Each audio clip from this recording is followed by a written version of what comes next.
Hello everyone, my name is Siti Rahmah. My ID number E1D022156 and I'm from 1G class English Education Department and I'm from University of Mataram. So, as you can see, there is a text next to me. Now I will explain about the points that I got from the text. Education is a form of view of how things are in a country now. Education is the main instrument in the formation of future generations. The success of a country depends on the quality of its human resources. As stated in the 1945 Constitution in the fourth paragraph, to educate the nation's life. It means a form of the state's promise to achieve that. Indonesia is a developing country, but unfortunately, the quality of education in Indonesia is still far from perfect. It must be admitted that Indonesia's position in terms of education system and quality is still far from the best ranking and requires a lot of improvement. Based on data published by the World Population Review in 2021, Indonesia was still ranked 54th out of a total of 78 countries included in the ranking of world education levels. In the text that next to me, there are three things that are problems experienced by Indonesia in the education sector.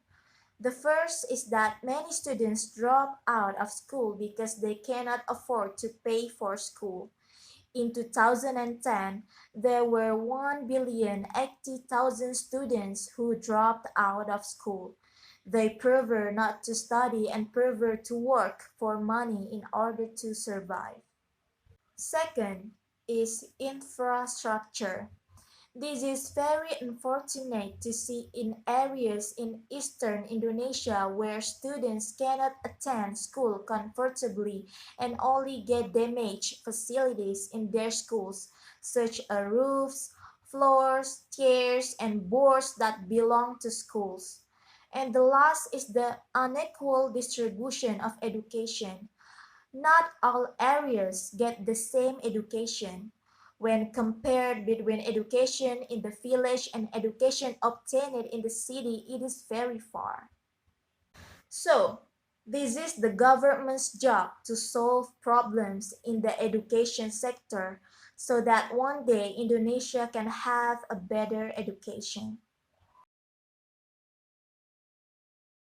In my opinion, the quality of education in Indonesia is still far from perfect. Education in Indonesia even looks bad. My point here is that the quality of education in remote villages is not comparable to the quality of education in cities. In my opinion, the solution to improve the quality of education in Indonesia is to improve the quality of teachers and the quality of facilities and infrastructure in every school and university. Proper education is not only needed in cities but also in villages or remote areas far from the center of government. The government must also improve the curriculum according to the changing needs of the time so that Indonesian education is not left behind from other countries that are far more advanced. Education is the strongest way to survive and the key to assessing someone's successes. In the scope of the state, education is the main instrument in the formation of the future generation. The success of a country depends on the quality of its human resources. Indonesia is a developing country, but unfortunately, the quality of education in Indonesia is still far from perfect. In the text that I have read, there are three things that are problems experienced by Indonesia in the education sector. The first is that many students drop out of school because they cannot afford to pay for school. Second is infrastructure. And the last is the unequal distribution of education. Alright, Maybe that's all from me. Thanks for the attention. Wabillahi taufiq wa hidayah. Wassalamualaikum warahmatullahi wabarakatuh. Bye. Shh.